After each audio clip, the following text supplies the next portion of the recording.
back to the Disney Princess Radio Hour. Yes, I'm Merida. And I'm Charlotte. Hi. Today, we're going to be talking about the newest release from Disney called Turning Red. So cute, you guys. I couldn't even handle it. Good. I've like watched it like about 50 times. Yeah. It's been amazing. Totally.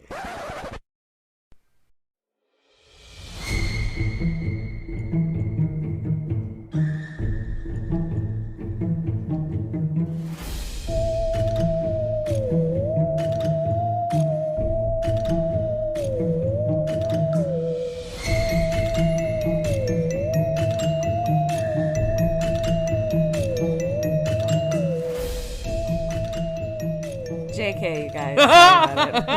April Fool's Day! So, today we bring you something a little special. Yeah, so when... I'm sorry. Welcome to the Booze Blues. Booze Blues? Blues. That would be Blues cool. Clues. We could. Oh, we should have done Blues Clues. Welcome back to the Booze, Boobs, and Blood podcast. I'm your co-host, Ween. And I am Ray. And we fooled y'all. Woo! Yay!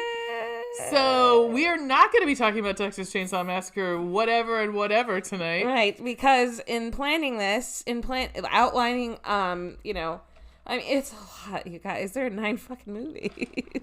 I mean, yeah, they just get worse. Realizing what dates were coinciding, I realized that April Fool's Day was coming up, and I've never seen April Fool's Day.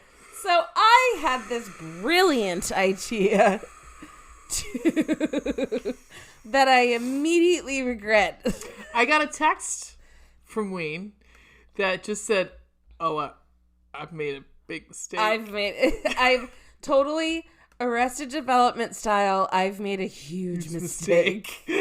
And I didn't want to tell her that when I watched the first one, but I watched it before her, and I was like, have you watched it yet? Have you watched it yet? Have you watched it yet? I thought this would be a fun idea, and it backfired on me. 100% kudos, because, I mean... Oh, no, I take full responsibility for my mistake. It's been this past 2 weeks has been a watching nightmare for me with media, so... Yeah, Bridgerton season 2. Yeah. But... no, I don't blame you in the least. It's It was a good idea at the time.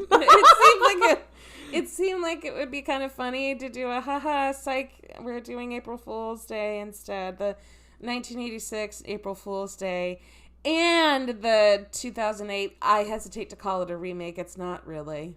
No, it is. It's a remake. It's not a strict remake. No, but they do take that alternate ending that they weren't ballsy enough to do in the first one. Yes, that is true. So sorry guys, this is probably going to be our shortest episode ever. Yeah, no, you texted me and you said I was right. I'm 36 minutes in and I have 3 notes. That's what it was. I was like, oh, because I don't care. No, I mean honestly, like that was where I was at too. Yeah. So it's not. They're not. Okay. Yeah. It's fine. Let's do something. What tickled your pickle this week? My tickle pickle? Yeah. My pickle tickle. That's what I meant to say. Well, I went to see some local theater that some friends of mine were in. I went to see the One Acts. Okay. At the Fine Arts Association in Willoughby. And this was they were supposed to perform this in 2020, but COVID. Yeah. Hashtag COVID. So, yes. So technically, everybody has had 2 years to learn their lines. So they were really good. That doesn't... When you have to put a disclaimer on that, oh, no. Well, they knew their lines well. They did? Okay, good. That's what I mean. Is like I thought you were going to then tell us that there were people who'd had... Oh, no. Okay. Like, they've had 2 years to, Yeah, so they've got it down. Yeah, they should do it in their sleep. Oh, yep. yes. They practiced the shit out of it. Yep. Yes. The director... of the One Acts, I adore her, and I've worked with her before. I've actually done the One Acts a couple times. I'd like to do it again. These are every other year she does original unpublished works, and people, I mean, by the hundreds. Like last time she got 500 submissions for people to, you know, get their one act or get their writings performed, and it's super cool. Yeah. And a lot they were really funny. Well, some I have to of them say are it's funny, hard. some of them are thought provoking. Yeah. Really, really good. Sometimes it's hard having directed them. Having to find scenes. Yeah. It's super hard. It's It super is hard. especially if you work at a Catholic school. Yeah. So what tickled you? No, but it was good. It was good, right? It was excellent. I Excellent. always have a good time seeing the one acts. Everybody does such an amazing job. She has a really nice core group of people that tend to do it every year. Yeah. You know, and they're brilliant actors. For That's sometimes community really theater. helpful because that way you know, like, going into what you can pick. Yeah. Because I would assume she picks everything. Like she programs it. She reads a good deal of them and handpicks them, and so you know, really like, your stable of actors who will be able to handle exactly. What parts. Sometimes when she's reading it, she kind of has, you know, idea. Just to be good for so and so. Yeah. Right, but because they don't get a huge audition turnout, you know, because they're one acts, but like, you know, she gets a nice core group of people that she knows she can kind of rely on. Yeah. Yeah. And she did have to, I think she said last night, had to replace only 2 people from the original people that were cast in 2020 as opposed to now because of scheduling conflicts and everything, which, you know, what can you do? But no, it was excellently performed. I always have a great time with it. Support local arts. Yay. Cool. What tickled your pickle, Miss Ray? Well, so I'm anxious to hear about this. It's funny. So we read on my other podcast, the Chicklet Book Club podcast. Yes. It's been a fucking month, guys. It was a really good month. We had like the best listener month ever. Yay! Yeah, part of that is mostly because we reviewed the Viscount Who Loved Me and Bridgerton. Yes. And I want to thank my lovely co-host Bean for doing the most awesome lady whistle down for us. It was amazing. In case you haven't realized by now, I'm a wanton voice actor. Yes. Love it. I would love to do voice acting. I just don't do anything to actually put that in motion. But I think it would be fucking fun. You could totally do it. Totally. I think it'd be a lot of fun. She does a really sweet ass Julie Andrews accent, and that's what she needed. We needed it, and it was perfect. A little soundbite. It was fun. It was fun. But so this past week we read a book. I'm not going to get into the plot, but in the book, there's a little 8-year-old and she has a swear jar. And the lead kid, like the hero, constantly, it's like, he gets where he starts to swear and he stops, but then he ends up he'll be like, and then I was like, holy fuck, freaking goddamn, oh, son of a bitch! And I was like, so at one point, like, it's like, then he ends up giving, like, the kid, like, $10 or whatever. So. $10? Fuck. Well, because it was $1 a swear. Oh, because mom's gonna buy nice wines and shoes. That's what they use the jar for. There you go. Mom buys some nice wines with it. Nice wine. Yes. So we decided, my co-host and I decided, wouldn't it be fun to do a swear jar on the episode? Oh God. Oh God. So we got into it, and so it was a 2-part. I'd be fucked. I'd spend my whole paycheck. So the one night we did the show, and then the next night we did an interview with the author, and she got in on it too. Nice. So at one point we're like, we were chatting about, like, well, if we go into this interview, are we still gonna do swear jar? And we had to decide what we were, because it was like on the fly. Yeah. We kind of just like, should we do this? Would be kind of fun. Yeah. And then, because we didn't even know who we were going to get, because we decided we'll do it. We'll give the money to charity. Yeah. So we're pushing. We're hoping that our listeners will also meet our tally, and donate too. Yeah. So. Oh, that's sweet. Yeah. And meet or just donate on their own. You don't have to do it.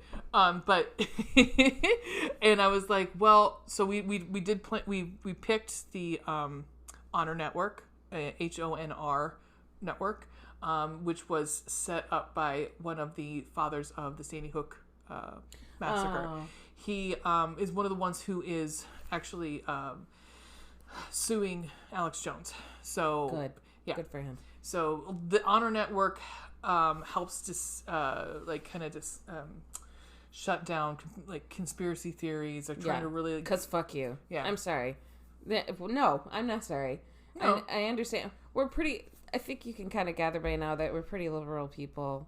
Yeah, my co-host and I. Yeah, but I really do try to kind of like meet people in the middle, but not that. That. No. Fuck you. No. And so exactly. And this organization also then does like they're trying to rein in all media, like not all media. That shouldn't say that. All media that is like that, because you used to be like you couldn't just put shit out and it'd be lies. Like you would get fined for that. There was basically like with these, what people don't realize is that with these I almost said confusion theories. No, that's about right. Kind of spreading that. These conspiracy theories, or this in particular, you're devalidating the loss of somebody's child. And not only that, is these parents have gotten death threats and had people stalking them saying that, like... Invalidating, not devalidating. Yeah, but no, I totally get what you're saying. But on that same thread, I mean, like, these people have had violent threats against them after they've already lost their child. Right. They've lost their fucking kid. And it's like, they gotta listen to this asshole. Because they needed that. Yeah, it'd be like, no, they're crisis actors. I can't fathom that. And, like, my parents had to bury a child, and that fucking sucked. Yeah. I can't imagine that shit on top of that. Right, exactly. Imagine somebody coming up and being like, you didn't do that. No, your kid's still alive. You didn't hold your kid while he was dying. Right. Or, or after he died or whatever. Great. Good ideas. Good idea. There are way better things you can do with your time. Right. So many. Right. It's like start a podcast. Yeah! Yes! So, it got to the point, because I have, obviously, if you've listened to the show, you know I have a fucking horrible mouth. So, in my podcast host, has a little hers not as bad as mine. Yeah. So, my like cutoff point was a lot higher than hers. Yeah. Because I was like yours. Like we're pretty even keel, I think, on the fucks. Probably. Yeah. At least the fucks, anyway. Well, so the final tally, because at one point I said, literally, fuck it, let's just go for it. And because I knew where my end range was, so I said, let's just fucking do it. Yeah. So I am donating $100 to the Honor Network, and I don't know if Veronica's going to match that or not. But I'm not. There's no pressure on her to do that. But yeah, so we're going to donate it in the name of Chick Lit Book Club Podcast. Yeah. Feel free to match, guys. Yeah, I mean, if anybody's interested, let's look up Lenny Posner and Honor Network. Spelling? Well, if I'm looking for that, I might as well just look up the Honor Network. Yeah. But yeah, if anybody's interested in donating to the cause, please do. Yeah, and it's really easy. It's just AOHONRnetwork.org. There you go. Yep. There you go. Yeah. Awesome. All right, we're gonna come back and we'll take a little breaky, and we're gonna come back. Respite. Respite. A respite. And we'll come back and talk about these lovely movies.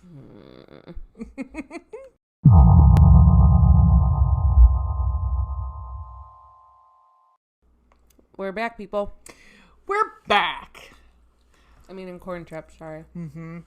They're really good. Oh, this fucking movie. Look, I'm sorry. Okay. That's fine. So we got full. I still have 3 notes. That's all for this movie? That's it. Okay, well, I do have. Not good. No, it was not good. Real quick, we're just going to touch on a little bit of production notes. It has a 55% on Rotten Tomatoes. That's actually not bad. No, it should be a lot less than that. Mm-hmm. So the first one that I wanted to talk about, it actually stole my breath away, and I gasped. I nearly gasped. Where the fuck was it? Oh shit! Come on, I just read it to you. Why can't I find things? Why is life hard? Today, guys, FYI, I'm also hungover, so this is great. Oh, fuck me. Oh, there it is. I made her watch these movies. Fuck. No, it's fine. I was drinking soda. I was like, fake an April Fool's Day. At the film's beginning, Griffin O'Neill, who plays Skip, His character is blamed for a prank turned accident that leaves a ferryman disfigured. In a bizarre case of life imitating art, O'Neill was indicted on manslaughter charges. Why am I laughing at that? It's not funny, but No. like, holy shit. No, charges the following year for a drug-induced boating mishap that resulted in the death of Francis Ford Coppola's son, Giancarlo Coppola. Oops. What? Yeah. Oops. That's pretty fucked. So there are. I'm looking to see. Oh, one of my notes is a production note. Oh, go for it. This movie is produced by the Frank Mancuso Jr. Yeah. of Friday the 13th fame. Or that's where he started. He, was it his father? That was like a movie producer, and he was like this kid that was hanging around this movie set for the original Friday the 13th, and he wanted to just help out and be part of it. And then by the time the second movie came around, he got associate producer, and sequels and sequels later, he was EP. His father's still alive. Is he? 88. Wow. I was looking to see because He wanted to get into the movies. want to get into those pictures. The pictures, see? I wanted to see what his first one, because there's one that I know. Okay, well this doesn't make any sense. What? This is junior. I keep coming up junior instead. I want senior. I want senior. Senior. So junior is 88. That makes sense because senior is 88. Oh wow. Yeah, he's Frank Mancuso Jr. is still active. Yeah, I mean he's only known for 2 movies that he produced. Off the Wall. This is senior, and The Man in the Iron Mask from 98. That's the one with Leo. No, that one. Yeah. That old chestnut. Yeah, so Well, I like it. So I like it. Yeah. Amy Steele. That makes sense then about Amy Steele in this film. That makes more sense. Yep. Amy Steele, who plays Kit, was who ends up kind of being the final girl in this film, was also the final girl in the original Friday the 13th. And she also at one point was approached by a producer who pretty much criticized her and said, like, hey, you're gaining weight. And her comment was, well, you hired this amazing caterer. Whose fault is that? Right. Fuck off. Yeah. Fuck you very much. Off you fuck. Yeah. Leanna Quigley, pretty much like horror staple, was originally cast as Muffy, but then had to turn it down because she was in she got a role, her infamous role in Return of the Living Dead. I mean, yeah, good job. Again, that was a miss. That was like a swing and a miss. Yeah, you made the right decision. Wide outside. Yeah, Linnea, you made the right decision on that one. Oh boy. Yeah, I'm looking to see if there's anything else. So I do want to talk a little bit about we can talk about the alternate ending when we get to the ending. Yeah. The hangman's noose was formed out of the letter P and the dagger out of the Y in the film's original promo title logos. Moreover, hangman's noose was formed out of a ponytail yeah, well, let me finish, okay? Luna, rude. Okay, so let's talk about this fucking movie. Yeah, here we go. FYI, there's no kills on screen. Everyone was killed. Technically, no. No. Okay, I do have notes. Speaking. I did so. Oh, fuck me. Okay. Because April Fools. The names in this fucking movie, guys. The names in this movie. Kit, right. Nan Youngblood. Fucking. Well, Nikki. Is Nan short for Nancy, maybe? Either that or Nanette. Oh, yeah. I go, my note about Nan is, this bitch looks like Helen Hunt. Merlin. She does. Merlin Punt. I was trying to think of but yeah, she looked like a young Helen Hunt. Helen Hunt wishes she looked like this woman does now.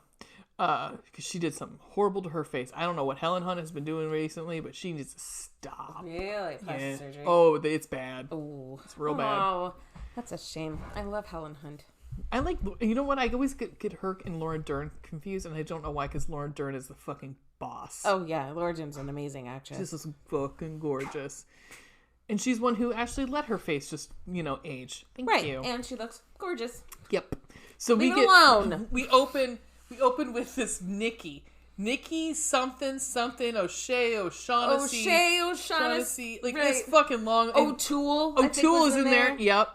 I started writing it down. I'm like, I don't even. Okay, wait. It's lit. I wrote. Sorry, Skip. It was. Oh yeah, Lydia O'Toole, O'Shaughnessy, Kirkpatrick O'Shea or something. It's like the fuck. It's all these rich. Seamus Patrick Finnegan.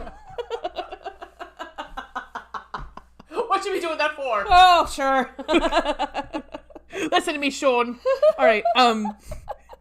She puts on this, so it's all a bunch of acting, like kids who are studying drama, but Nikki gets up because that's what opens on Nikki, right? Nikki opens on Nikki, and she's got this Mrs. Howell, Thurston Howell the third voice, like accent going on. I'm like, are you trying to be Katharine Hepburn? I thought at first that was her goal. Oh, really? It was like a bad Katharine Hepburn impression. Somebody makes a joke, or somebody said, she's like, and I fuck on the first day. I want to be or she was going to be in the convent or something like that. She said as she was. Because they're recording like almost like you would at a wedding or something like that, like to the. Cause someone's obsessed with the videotapes, people. Yeah, and so they're all talking into the camera, and she says, "What does she say?" She says something about, "My name is yada yada. I met Muffy, in this fucking place. I don't know. School. I didn't hate. Yeah, maybe school. Mm-hmm. I am about to join the whatever convent and." Oh, I fuck on a first date. Wah, wah. And then one of the other guys... April Halls. The other guys says the same thing. And I just wrote, It was funnier when Lydia O'Shaughnessy said it. Sorry, it was Skip. Skip says it. Nikki O. Yeah. P. Yeah. Throw in a Gaelic name. Cool. I can't believe these fucking movies are. Anyhow. Yeah. For what? Well, decapitation probably. Well, we don't see it though. And then we also see Muffy, our main character. Well, ish. Yeah, she's character-ish. Yeah. At the house. Jack in the Box. Yeah. Memories. I wrote, this little kid will be old getting a Jack in the Box. I mean, she looked like she was like 8 or 9. I'm like, dude. That's kind of about the age I thought. She flashes back to like her 8th or 9th birthday, and she's opening this Jack in the Box that she is present day currently holding. I'm like, memories. And she's cleaning up this amazing island house for this party. She's gonna have a party with all these college friends that will be, quote, bloody unforgettable. It's gonna be better than nice. It's gonna be bloody unbelievable. And also, so she I guess a feeder jumps out of the box instead of a jack. I was like, this looks like a feeder. I know, like, what is that? I don't know. It was a bad prop. That's what it was. But so is a terrible feeder. Prop. So dumb. Let's see. My final note. Are you ready? This is my final. No joke, guys. This is my final note. Wow, all of these dudes are the worst. Oh, that was like I texted fucking you. Worst. I texted every single one of them. I texted me and I said, I fucking hate all of these people. Oh yeah, they all suck. Why is Hal screaming? Hal gets on the bus or on the boat. Hal is he her cousin? I thought he said he was her cousin. Hal? No, Harvey. Harvey, aka Hal. Yeah.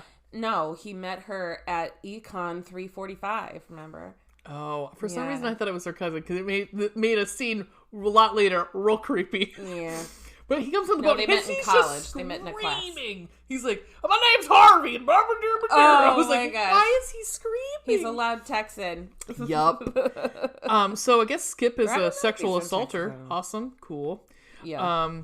he comes. So many. Everyone is a piece of garbage in this movie. Yeah, I mean, somebody's line is literally muff stuff, muff dive. Cool.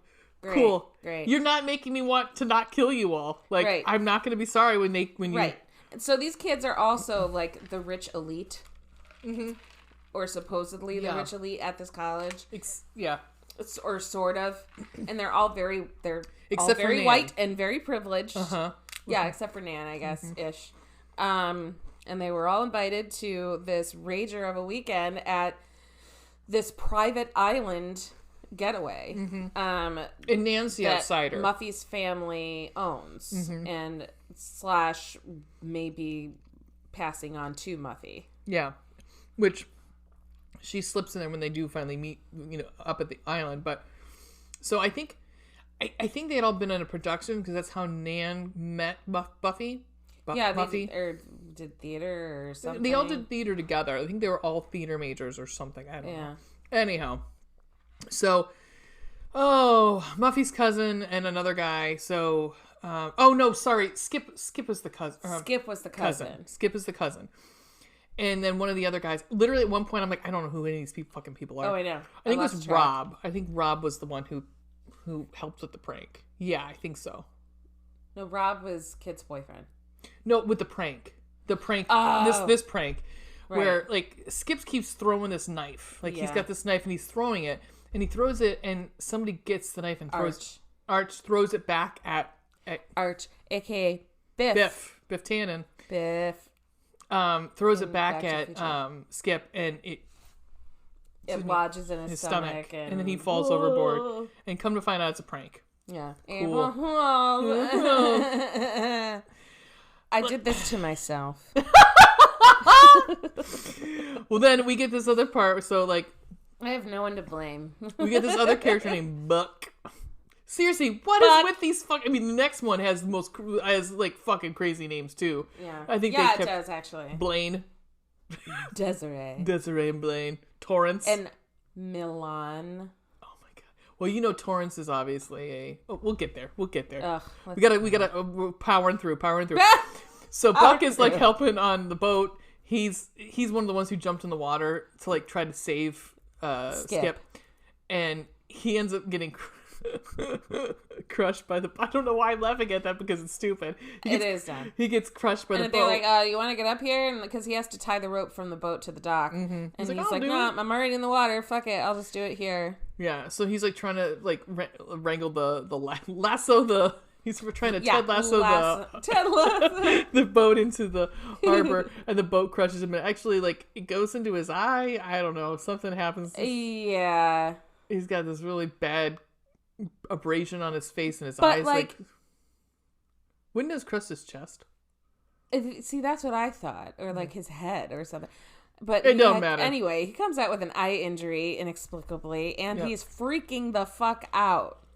Mm-hmm. That's also what I didn't understand. Like, he was like running around screaming. I would have thought he would have been severely injured and crushed and barely able to move. Right. And you know what I mean? Right. And it was like, okay. And so the captain of the ferry, gets him out of the water and jumps him into this constable's speedboat, and they drive off to the mainland. Right. And then the constable is on the island then with them. Yeah, he met them at the island. And he was like, he makes a point to say it, which I was like, okay, well, obviously you're making a point to say is that, because Muffy meets them at the dock, and she's like, the fuck? And he's like, where are the keys to the other boat?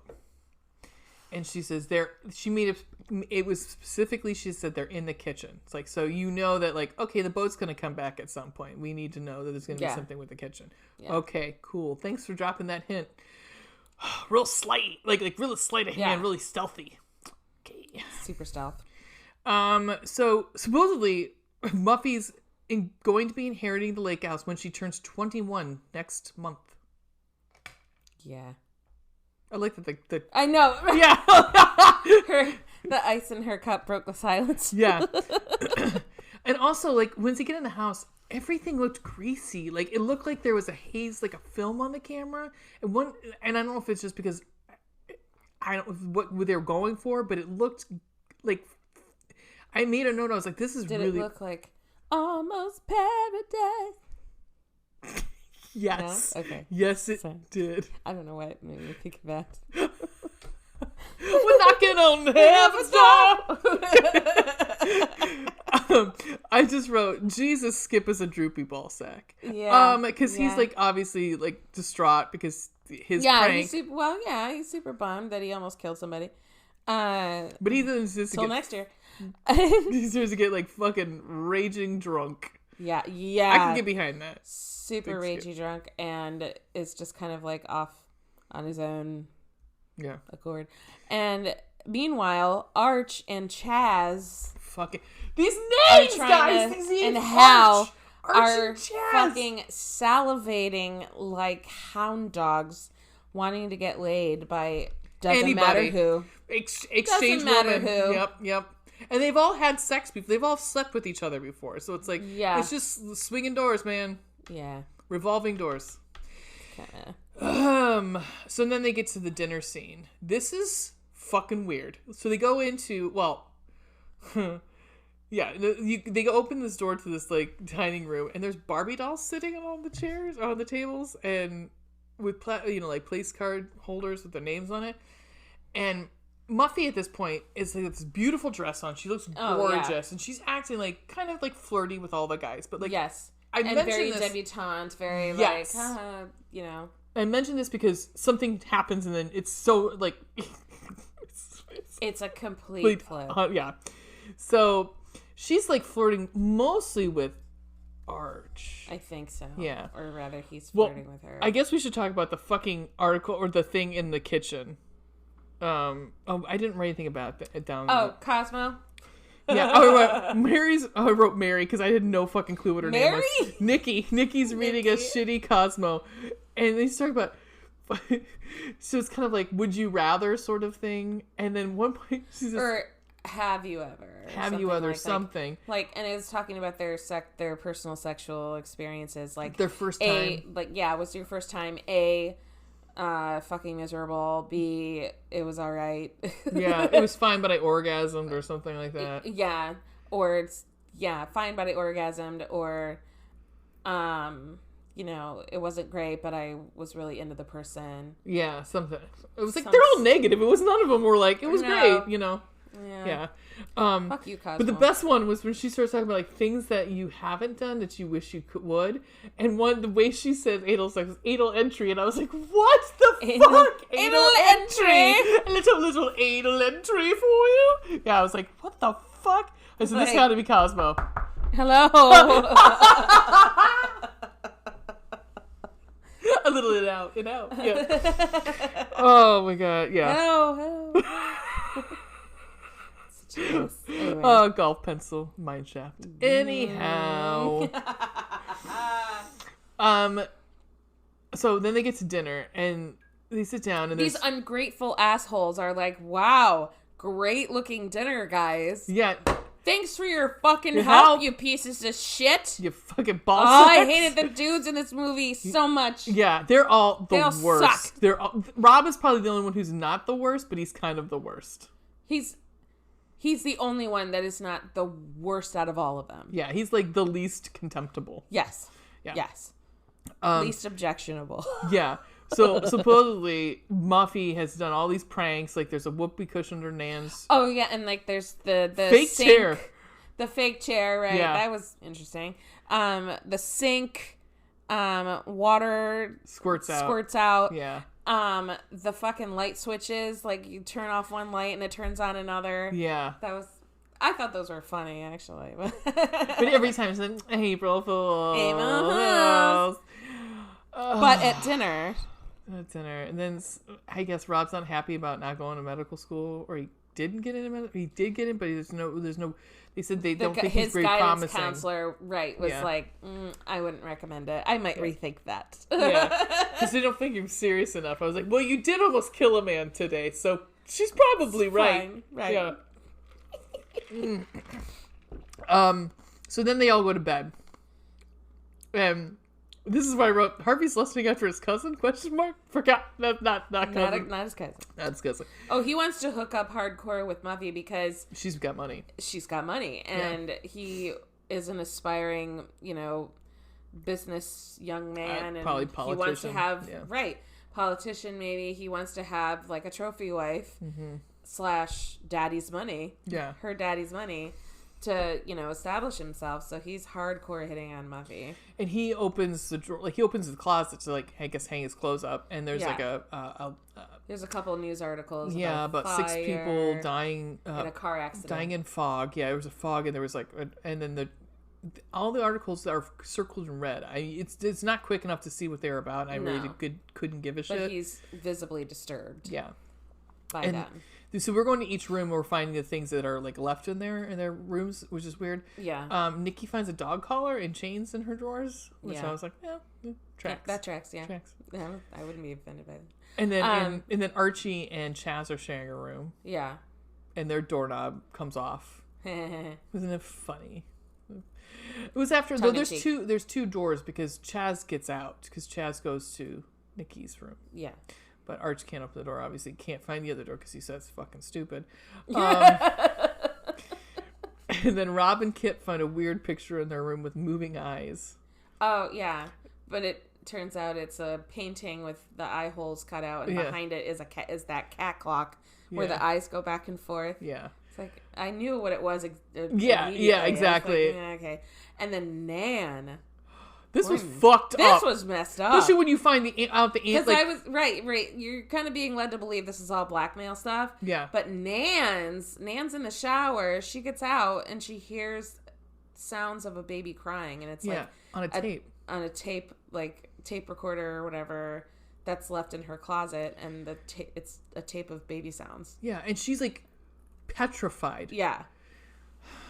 Awesome. Fucking bullshit. That's not cool, man. So then we get back to Rob and Kit are in bed, and I'm gonna tell you right now, if you looked up the actor who played Rob, he's still hot. I love that. That's my note. He still looks pretty Rob, good. You look good, buddy. If you hear this, whatever your name is, guy, you had it then, and guess what? You got it. Because I feel bad saying even in tidy whities. I will. Oh, Ken Olant. Yeah. Ken Olant. If you're listening, Ken Lance, you got two. You're doing real good. Yeah, you got two fans here. He's got the perfect salt and pepper hair dad look. Yup. We would hit it and never quit it, sir. Sir. We'd let you. I'd call you sir too if you'd like to. He does hit the sideburns are lighter. Yeah, gorge. We're sorry that you were in this movie because we could have done a better job somewhere else. But you looked pretty fine in your little undies in this movie. Yeah. Sorry if I hated your character, but I don't hate you. You're gorgeous. And please ignore my next note was unplug the fucking lamp, you chode. He can't figure out how to turn the lamp off. But he's burning his fingers on the light bulb. Because there's I don't understand what was happening there. It was something there was no switch. He would turn off one switch.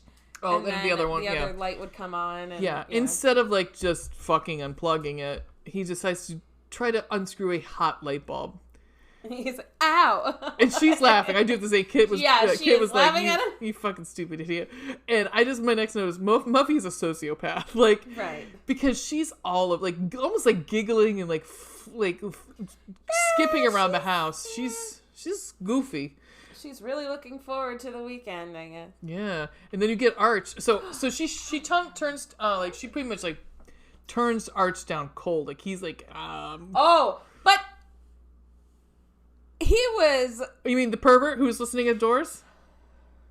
Yes. Yeah. But Arch was way inappropriate with her. Hello, consent. Oh, yeah. Yeah. He was grabbing her. Mm-hmm. Hey, let's hook up. And she's like, fuck off. Yeah, no. Thanks. Yeah. No, I mean, he's trying to, like we said, they're trying to stick it in any place they can find. Anywhere. And a wormhole, that's all, doesn't matter. It could have been the dog at this point. Right. But then he goes on and he starts listening at the door of Nikki and Chaz. And then he opens the door. And Nikki and Chaz are having the craziest sex I've ever seen. In a movie, yeah. Yeah, in a movie, because I was like, they neither look like they're having fun. In a non-pornographic movie. Right. I've not seen that position. No. No, I lied. I have. Only other time would be Team America with the puppets. Yeah, right? I mean, so on my other podcast, I had the things, the Year of Sex cards. They're like these cards with different positions and stuff. It'd be something that was even like on the difficult scale of a 5 out of 5 on those. I mean, yeah. It did not look comfortable. Neither of them looked happy about it.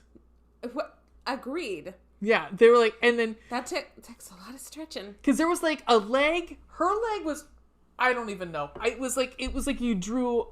You know when, like, in a cartoon when there's like just a ball of legs and arms. Oh, and yeah. Yeah, when there's in a little, when they're fighting, when people are dying. Right. Yeah, and there's just like swirls. That's what it looked like. Yeah. I was like, I don't even know what's happening here. I'm not gonna.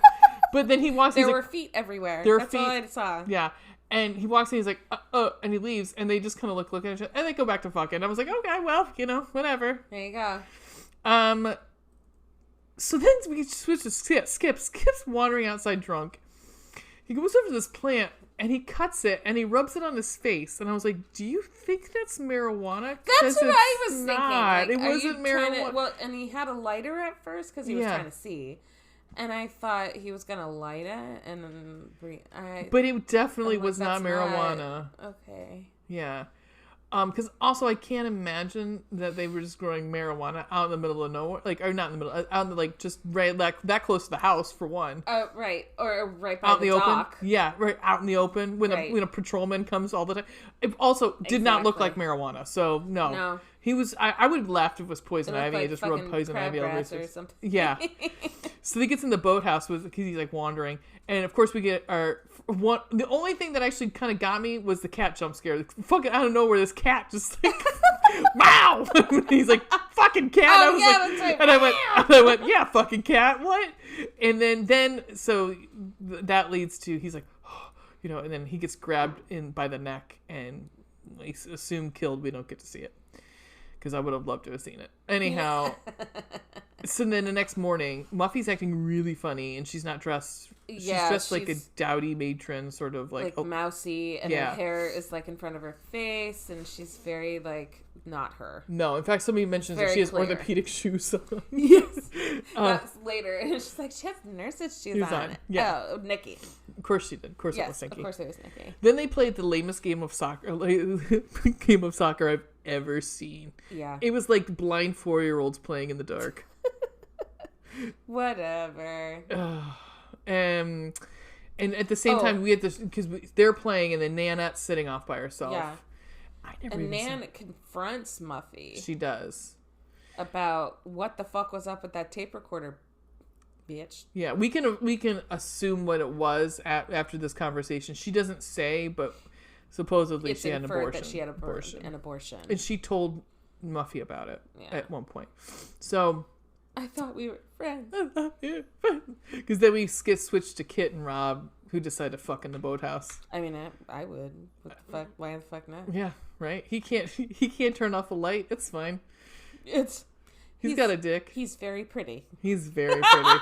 He's got a dick and he's very pretty. It's a good thing he's pretty. Yeah.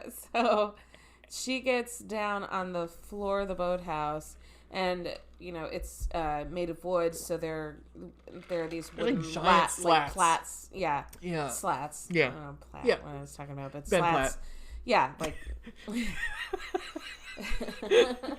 What's that shitty movie he was in? Oh, Dear Evan Hansen. That's right. Oh, yeah, I didn't see that. No. Yeah. No. I'm sorry. I'm a 30-year-old playing a 16-year-old kid.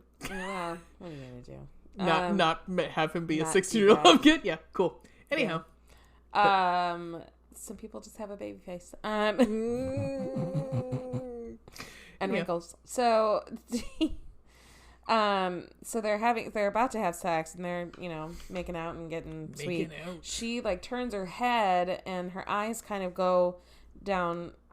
Her eyes kind of see something moving beneath them in between the slats, and she sees Skip's dead body. Yeah. It was like a weird color. It was like, oh yeah. It's like blue. It was like the early early days of horror film zombies, white blue. Yeah, like blue white. Yeah, he looked like a popsicle. Yeah. Yeah. I was like, he wouldn't look like that. No. And also, that was weird. It was really weird.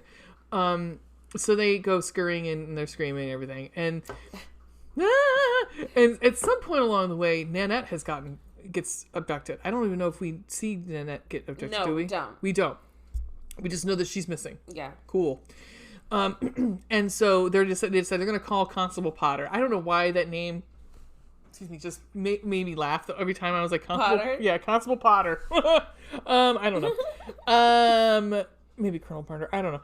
Anyhow, Potter? that's my first thought. So they call him and he says he's been with Buck and the Ferryman all day. So, like, there's just, because they're trying to figure out who could have done this. Yeah. And he's like, well, no, I've been with Buck and Ferryman all day, so... They're starting to, like, break down and accuse each other, and everybody has something to hide, and And he must say something about Muffy, because Rob says, Muffy? And so, he does on the phone, because I was like, well, what did he say about... Because, yeah. And so, we don't know what he said at that point. On the phone with the constable. Yeah. My next question is, my next line is, where's Muffy's dad? Because at one point the constable says to Muffy, where's your dad at? I thought it was implied, though, that her father wasn't going to be there. Yeah, I don't know. It just seems really weird. Like, what? Okay. Also, why is she inheriting a house if her dad's still alive? Anyhow, I don't know. Whatever. Maybe she asked for it. I don't know. Fucking rich people. Anyhow. Yeah, whatever. So they start securing the house and locking windows, and... It's their backup island house. No, I'm kidding. We all need the best for it. Yes, right. We got another where Ted Kennedy killed that girl. That's where their real house is at. Kitty Bunkport. Anywho. So then now they're like all talking about the things that were left in their rooms, and they're discovering their very personal items, which we don't really get into at all. We don't don't worry about it. Covered much. No. The only thing that happens is Hal says, I heard Nana and Muffy talking and arguing about the abortion. And so then it's out in the open.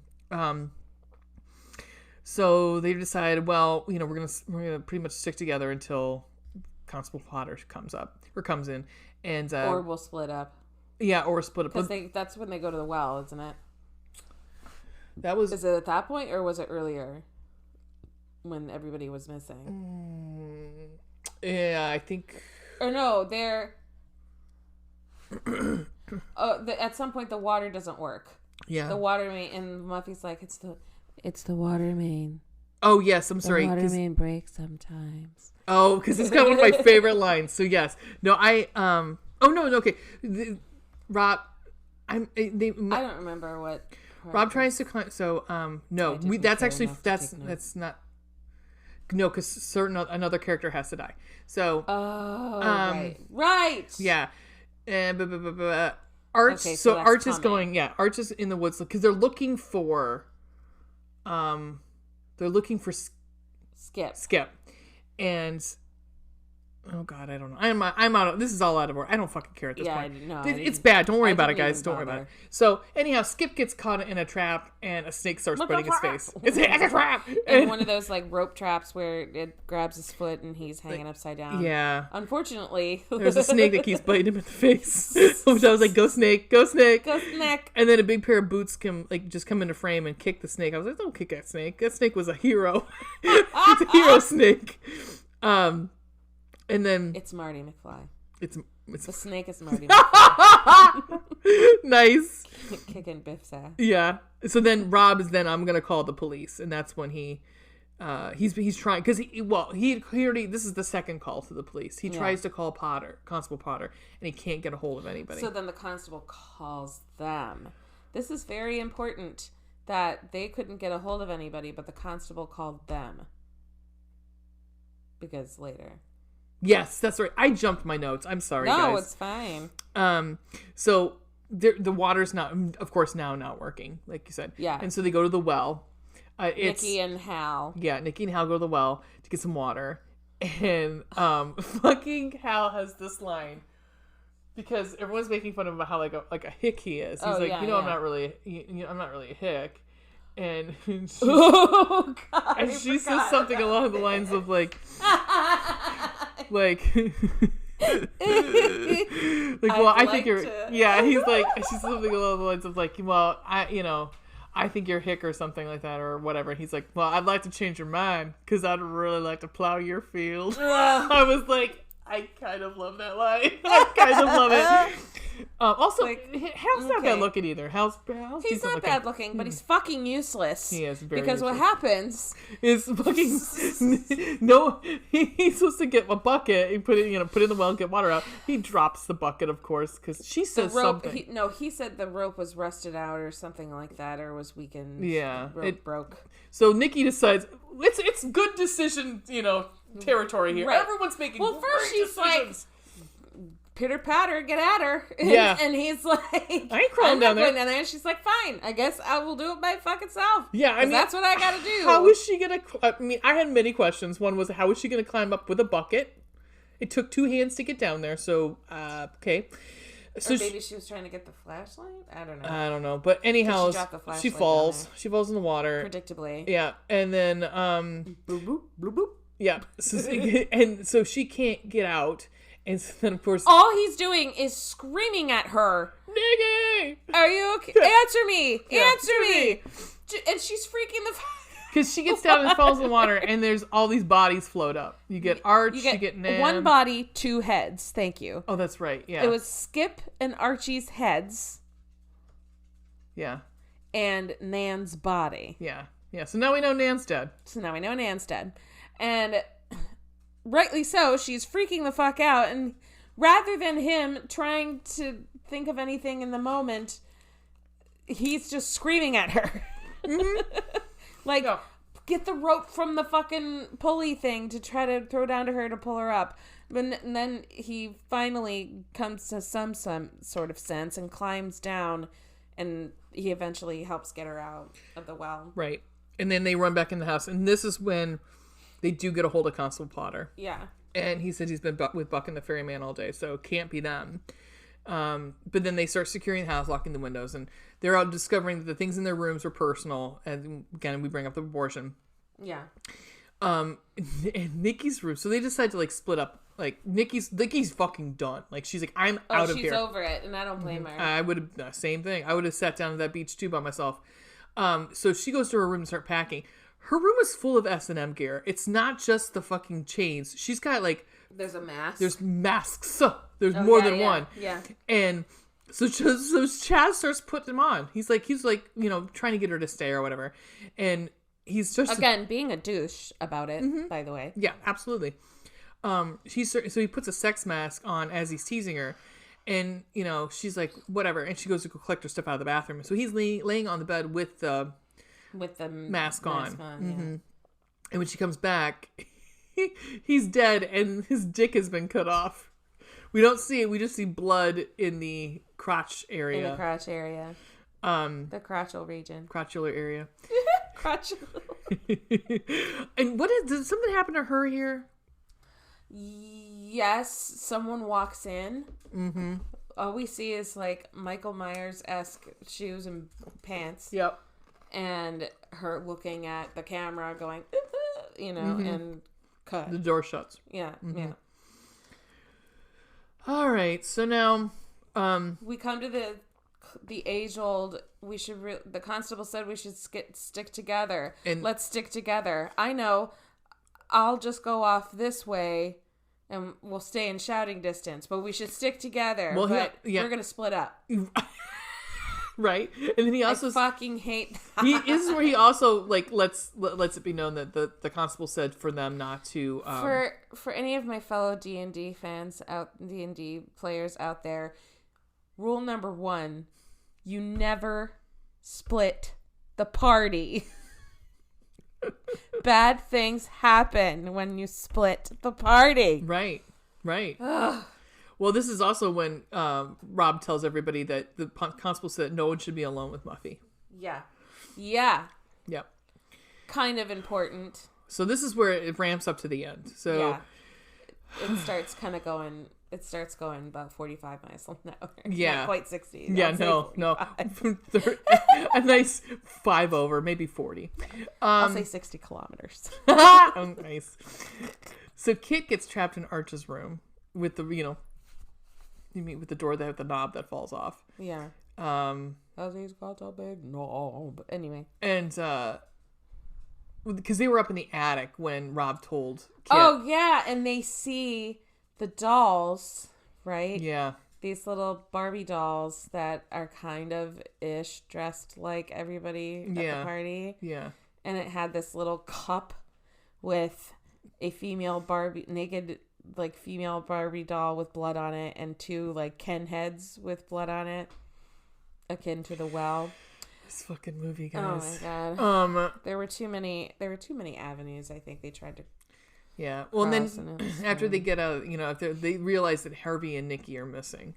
So they're looking for them, and they find Harvey is hanging in Muffy's room. So sad. I know. And so they were like, you know what? Let's peace out. Let's get the fuck out of here. You know what? We're gone. So we just got Rob and Kit left. That's it. Or they hear the flare.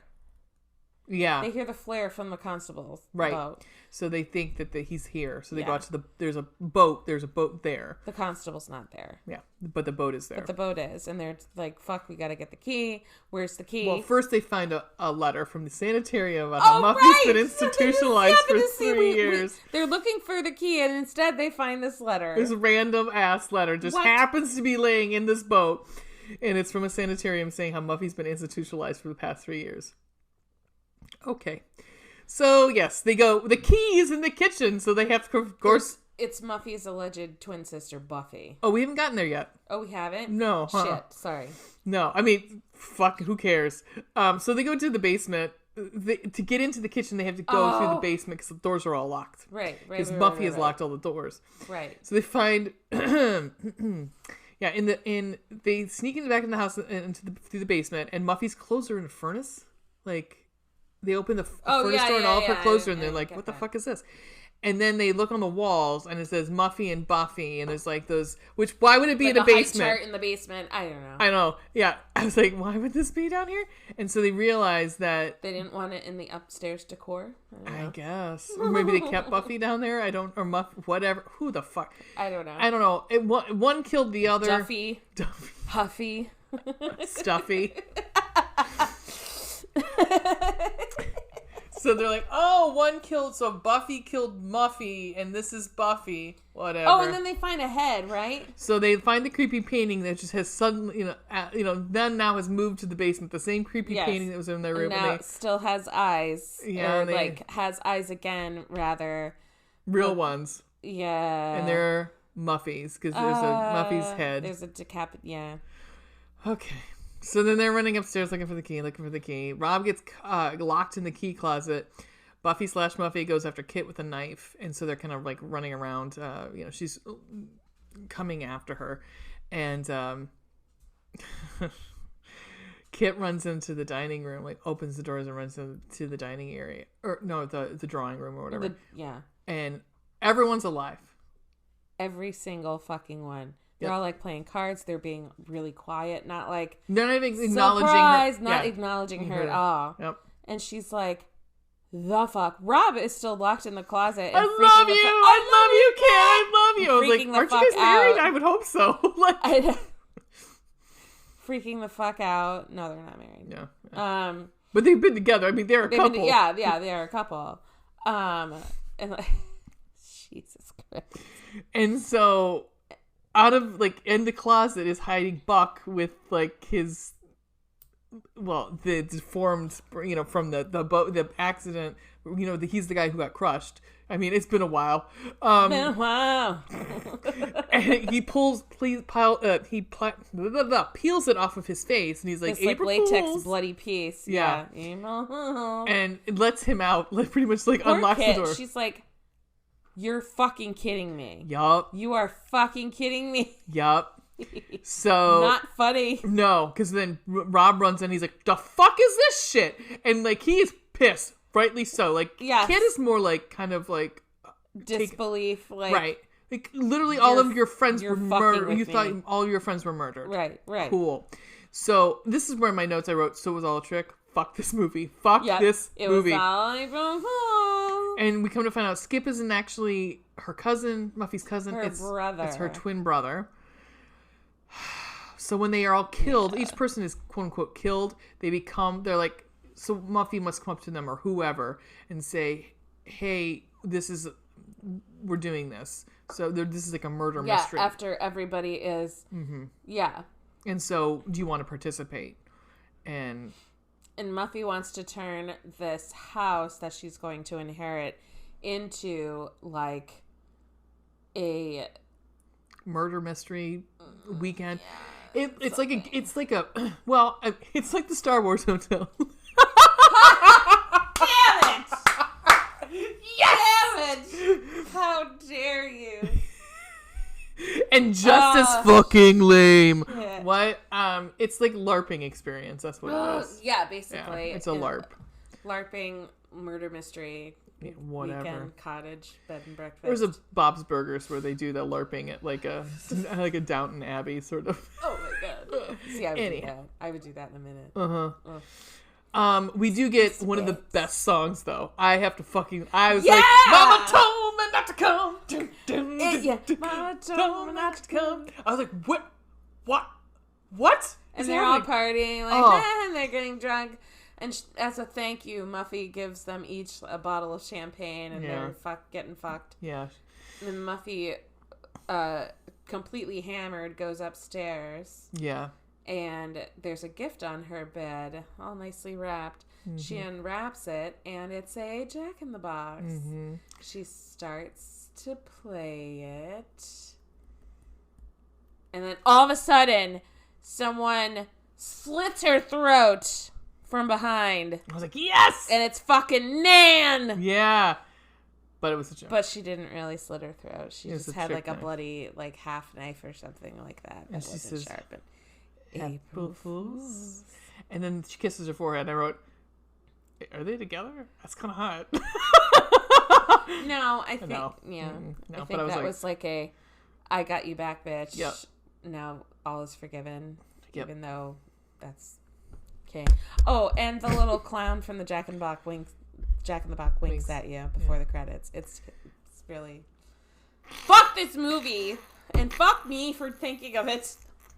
No, it's fine. I've never seen it, so I mean... I'd never seen it. I was always curious. This was one of the many movies that you would see in the video store, and you just see the cover of it, and you're like, man, I bet that's boss. Yeah. Or like, man, I bet that's entertaining. You'd be fucking wrong. I apparently would.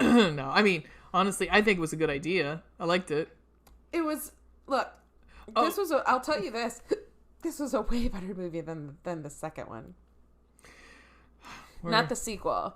We're talking about a 2008 remake that we're about to talk about. I mean, we can... Well, I mean... We might skip it. No. No, but I was going to say, I might have to disagree with you on that one. I might disagree with you. Oh, no. Okay, so I'm going to talk a little bit about the alternate ending of this piece of garbage. Do you want to do ratings first, or do you want to do that? Let's do the alternate ending. Okay. So there were, I guess, and I remember that this all the time this would happen is that you'd have a novelization, and it still does today. And I mean, still people do it because I remember having a novelization that I got from a cousin or something like that of Empire Strikes Back. So it doesn't surprise me that there's a novelization of this movie. Yeah, features a notorious ending in which Skip sneaks back onto the island and everyone has left to kill Muffy for her share of the family money. Though he fails and winds up dead himself, the ending has never been released, but stills of it have surfaced. A revised draft of the script included another version of the above-mentioned ending in which Skip sneaks back onto the island to slay Muffy. He springs out of a closet and slits her throat, and she at first panics but realizes it's all a joke when she sees her friends standing around. The script then states that Skip stays on the island to help Muffy with the bed and breakfast. I don't know. I either of those I would have rather had. Yeah, I'd be alright with that. Yeah, because this ending was garbage. Okay, now we can do our ratings. Okay. What's the first one? Blood droplets. 0. Yeah. How gory 1. was it? I may have a 1. Yeah. A smear. Some decapitation. And maybe a quart of corn syrup total. Yeah, I mean, you could make this into a cartoon and rate it G for Disney. Yeah, I don't see why this got an R rating other than the decapitation. One of the but you don't actually see the decapitation happen. You don't actually see anything, obviously, because they're not really dead. Well, it says in here that due to its very mild scenes of violence, that it used to play on repeat on most cable because you could play it during the day. Yeah. Scary little ghost. How scary was it? Yeah, 1. 0. I'm giving it a 0. It was not scary at all. Well, I mean, I guess I can give it 0. Yeah, 0. I mean, nothing, but I mean, that cat got me. Because I was not expecting a cat. No one expects cats or the Spanish Inquisition, either one. Nobody expects the Spanish Inquisition. Sex and nudity. Or some, I want to say 2. I mean, that fucking sex scene was crazy. That position alone. Wow. My vagina hurt thinking about it. Whose idea was that? They're like, let's do the weirdest thing we could possibly do. The weirdest sex position. That no one enjoys. Awesome. Cool. It's not enjoyable for either party. No. Oh my god. Because they'll look sexually adventurous. Yeah. Okay. And last but not least, Cold Black Hearts. 1. I mean, I'm gonna give it a 2. You had fun? I'm gonna give it a 2. Okay. Only in comparison. At first, I thought this movie was absolute garbage, and I immediately regretted everything in my life. Then I saw this other movie, which I do really think, and I thought the first one was way, way, way better. Okay. By comparison. Okay. Agree to disagree. Because I think I have a theory. I think I have a theory. Okay. About the second one. I mean, I told you my theory, but I think we'll talk about it. Yeah. All right, guys, we're going to take a break, and we're going to come back with this second helping of garbage. Second helping? This dumpster fire that is April Fool's Day. I'm sorry. No! No, I'm sure that, like, everything that I force upon you, such as Chud and Basket Case. This is for fucking... No, Chud was good, though. Where did Case... No, where Chud 2. This is getting you back for Chud 2. But the Chud 1 was sweet. Chud 2 was garbage. But the Chud. Yeah, but I mean, you liked the first one. We didn't like either of these ones. No, that's true. It's no one's fault. It was a good idea. Did we know it was going to be this bad? No, we did not. No. And not always going to make it. Is there a reason that no one reviews it? Yes. Yeah. But we're the first. Yay! I don't know. I know we're not the first, but yeah. All right. All right. We'll be back in 2 and 2. Baby, we're back. That doesn't get old for me. I don't know why. I love it. I love everything about it. All right. We're back, and we're doing April Fool's Day 2008. Mm-hmm. Now, it was said that this is a remake, but it has almost nothing, in my opinion, to do with the first one, other than pranking each other in... I don't know. I didn't see much of a connection, but I mean, there's some things, I mean... This isn't... The theme is similar. This isn't Bridgerton season 2. Yes. Yes. I'm still fucking raging about that. I know. Oh my gosh. Did you watch it? I did watch it, and I was like... It's a waste of good Anthony Bridgerton butt. I agree. God, Jonathan Bailey's I wanted butt. way more sex. I was pissed. Yeah, I mean, he pictures her. He has erotic dreams of her a number of times in the book. And I would have loved to have seen some Simone Ashley, getting some erotic in that. She's one of the most beautiful women on the planet. Oh, yeah. And anybody who's angry, anybody who's angry about her being Kate can eat the largest dick on the planet. Right. And not in a good way. Eat a dick sub. I mean, her in that blue outfit when they're hunting. Yeah. She shows her the leg. I was like, as Veronica says, that thigh's been disturbing, caught in my mind for the last few weeks. God, she's beautiful. She is gorgeous. Anyhow. No, I liked it. I like that they're incorporating, it's like you gals had said that, this was a historical romance written in 2020 and, televised for 2020, 2021 audiences. And why not? Like, yes, we understand it was all just a bunch of white people. We get it.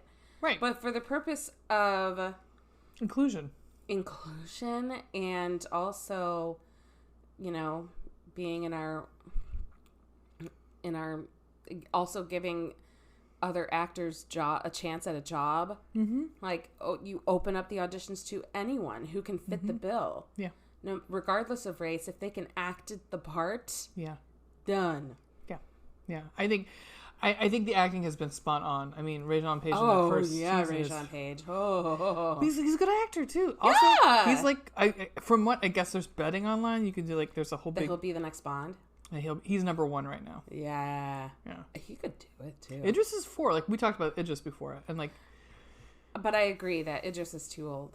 Like all the guys that are on there. I mean, Idris Elba is hot and gorgeous. I would also argue this guy that I cannot pronounce his name. But like Tom Hardy's on the list too, and I'm like, Tom Hardy's getting too old to play it too. I mean, it should be a young dude. It should be. I agree. Get some blood. movies. Yeah, get some movies out of him. Again, I will actually maybe watch it if Rajon Page is on it, because that man, God damn, cannot pronounce his name. But Chiwetel Ejiofor. Chiwetel Ejiofor. He's beautiful. He is gorgeous. And English. Yes.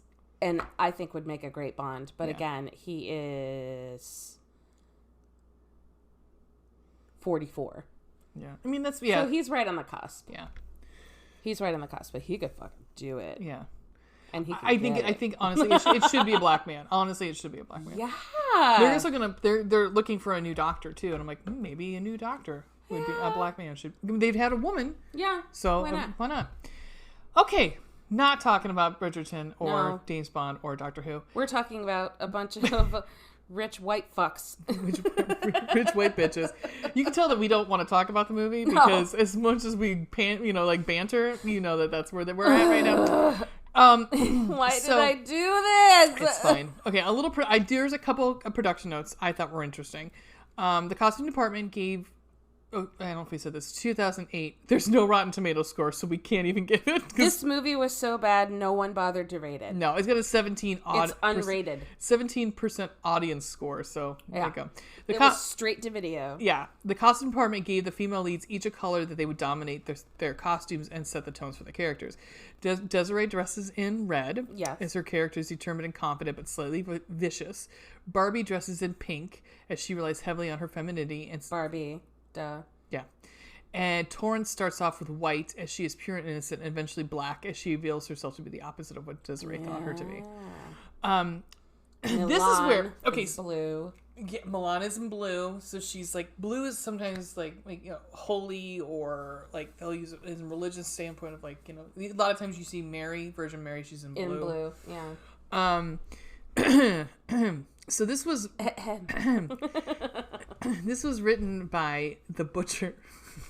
I saw that. The Butcher Brothers. It is a filmmaking alter egos of Mitchell Altieri and Phil Flores. They don't have. This is pretty much probably their most well known. Yeah. A lot of independent. We can do better, guys. Come on. Yeah, maybe the feature, maybe the Hamiltons might be. I've heard of the Hamiltons, I've not seen it. Did I see it? Oh wait, you know what? I did see the Hamiltons. I actually liked it. Yes, because it was part of I think it was part of the 12 horror films. I can't remember. There used to be like this every year there were like 12 movies to die for, or something like 12 horror films to die for. I thought it was one of them. I'm almost positive it was, but that was 2006. That makes sense. I think that is right. I'm going to pause it, and just from reading, I'm going to read this other piece of trivia, and I think this kind of backs up my thought.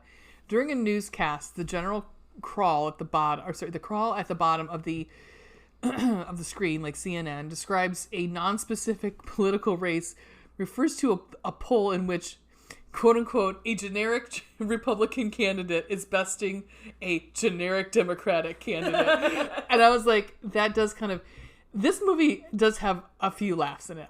There are, yeah. I'm going to posit that this movie was a parody. This is not, and actually there's a quote from one of the Butcher brothers that says, like, they wanted to keep it true to the original, like the humor of the original. Okay. Which, and like, they wanted to be like more along the lines of something where it was, okay, so Flores is pretty much contemporized with offbeat humor, different settings, something that would gel with today's audience. Altieri noted that it's more of, oh God, I can't read tonight. I'm hungover.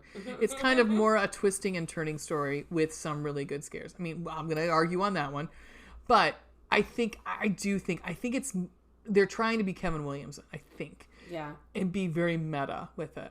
I think that's what this whole thing is. So in that vein, I like it a little bit more. Just because it does not take itself seriously at all. Yeah. It's bad. It's real bad. But it's... I think there's something there. And having seen the Hamilton and liking it, now that I think about it, because I think I remember which one this one was about. I remember liking it. This... I think it's a little smarter than we're giving it credit for. Okay. Possibly. By we, you mean me. and me, because when I first saw it, I was like, what the fuck? But I think it might be, maybe a little bit. Maybe. Who is EP? Who is EP? Who's executive producer? Oh, no. I didn't look. Frank Mancuso Jr. And see, that makes sense. Yeah. There's the tie. Yeah. I wrote, this is like okay. I mean, because everything is over the top. It's way over the top. And that's why I'm thinking this is such a parody. Because, like, one of the first characters we meet is fucking Charles. And Charles is this, like, Perez Hilton sort of. Yeah. But with this accent that is so god-awful, it's like a community theater version of, like, Cat on a Hot Tin Roof. Or, like, holy shit. Or Street, it's just, it's bad. He plays Charles, who's like a gossip guy, gossip journalist or whatever. But they're all at a party at Desiree Cartier's house. Cartier. You'll hear that about 42 times. Desiree Cartier. I mean, and her there's brother a reason, Blaine. Right? Cartier. Like Cartier. I mean, there's a reason that they picked that last name. Obviously, yeah. I mean, so. So these young rich fucks host a ball in Torrance's honor. Torrance is the new... like Hollywood it girl. I guess. See, that I think they were trying to kind of harken back to a time where... Oh, yeah. It was like in high society... Mm-hmm. Well, it's set in Carolina. Yeah. I don't know which one. North. So it's like they're the debutante balls where they a girl comes of age and they kind of are introduced to society, right? And also that also makes sense that she was wearing white, for that, too. So they introduce her at this ball. Desiree and her brother Blaine. Fucking Blaine. Blaine. They're like the worst. They're immediately introduced at this table. Not introduced to each other, but their characters are introduced to us at this table. And every single one of these people is not cool. They're just the worst people. Except for Torrance, maybe. Maybe. Yeah. But I mean, definitely because she's newly into this. Well, and honestly, we must not have been that far off in our thinking of the first movie, how fucking awful everyone was, because these ones are like, they've ratcheted up like by 100% on this one. Like, definitely. So that's why I still am led to believe that this is making fun of. Yeah. Because if you didn't like them in the first one, you're sure as fuck not gonna like them in this one. Yeah. Yeah. Especially Desiree. Yeah, she's like the queen bee bitch. And so as this movie's going on, I'm kind of thinking to myself, the way the characters interact together, like everybody's kind of slept together, slept around. And I was like, this is like a bunch of college-age kids got together and wanted to do a Cruel Intentions styled version of Clue. Yeah. Or something. Yeah. I got Cruel Intentions vibes through this whole thing. Yeah. A lot between the sister and the brother. Yeah. Because not so much sexual tension between them. A little bit. Yeah, tad. But also being so sexually open with each other. Yeah, because... Like, oh, are you going to nail her tonight? Well, we get the conversation where Desiree is convincing Blaine to pretty much rape Milan. So Milan comes in. So Milan's this beautiful blonde girl comes in. It is like Ryan who is videotaping. So we again have that same opening with the video. Some going up and doing like these testimonials or whatever. Yeah. And his name's Ryan. He's like almost putting together a video for Torrance. Yeah. For her, right. Something to remember her debutante. Yeah. Somebody's giving advice. Someone's, another person is saying like, good luck to you. That kind of shit. And Ryan has a not so secret crush on Milan.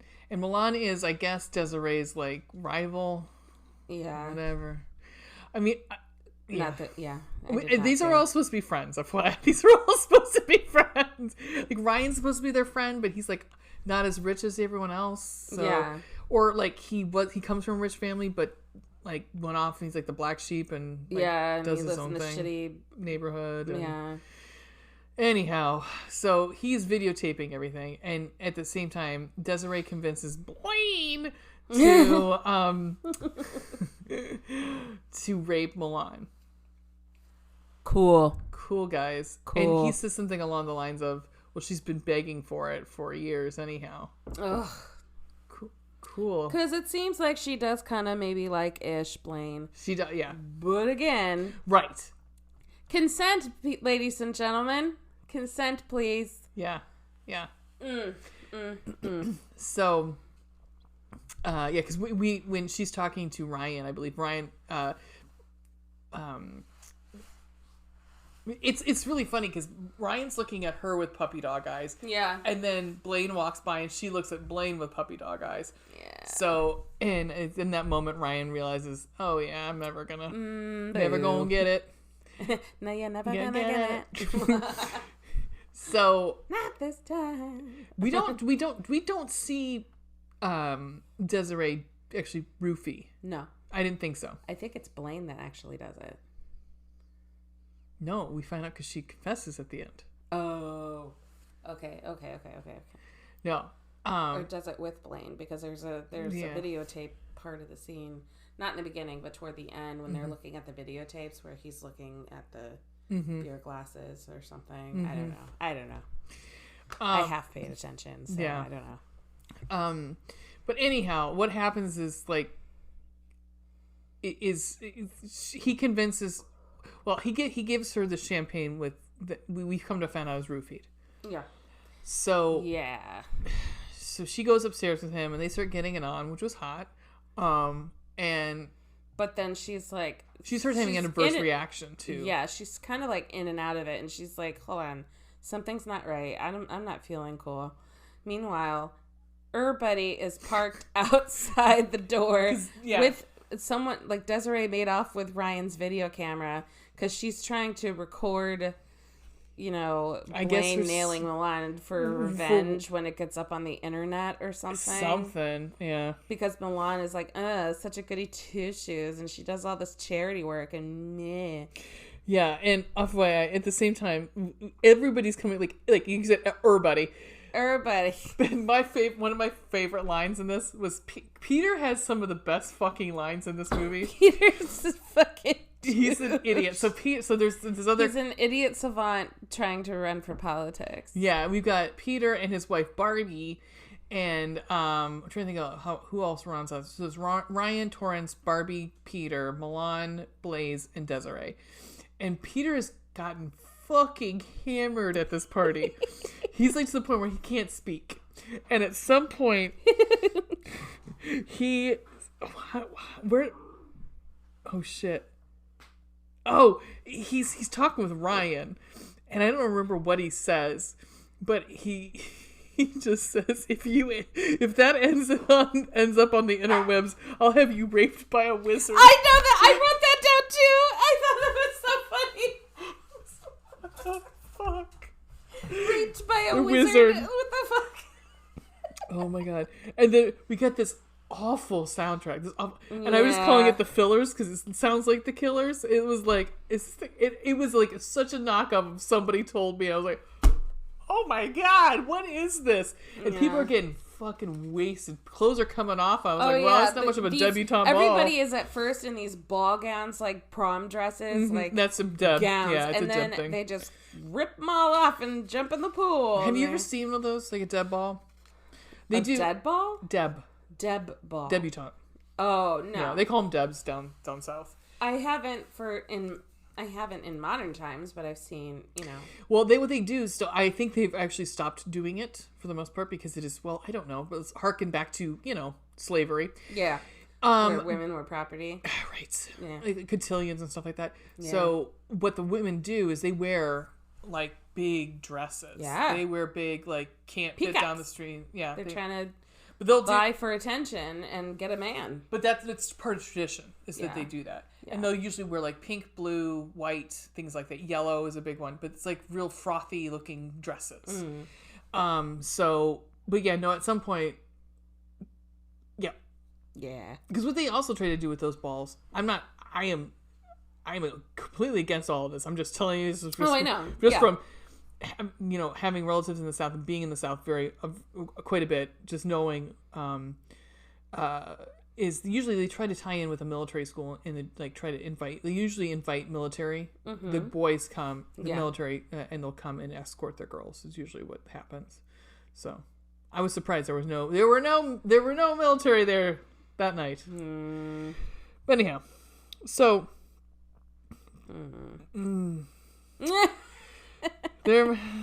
looking at my notes. Okay, so he starts getting it on. They start having sex. I only have 2 more notes after this. Okay.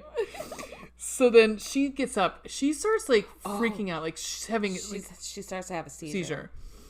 And Desiree's like, Desiree doesn't wait. Like I was like, what? Is that all you needed? Like they barely were making out. Like he was laying on top of her making out. And they had, their clothes on. They had most of their clothes on. Yeah, it was in lingerie. Yeah. Again, to keep it PG-13 because I think that's what this was. It was unrated. Oh, there we go. Yeah. Straight to video, unrated. She then proceeds to yeet herself over the fucking balcony railing. I mean, she vaulted over it almost. Yeah. Because she's like holding on. Like it was 10 points from the judge from the United Kingdom right here. I was like, holy fuck. Yeah, she really crashed this table underneath. I thought that she was going to come back. I thought that she faked this. And then... No. That's what I initially thought, too. But no. It would have been better if she had. Yeah, it would have been. Oh, so... Butcher Brothers. Yeah. So then we get... So then we're going between the year that happened. So we skip ahead of a year and find out that Blaine has had because Desiree, from we find out is Blaine has controlled of the state.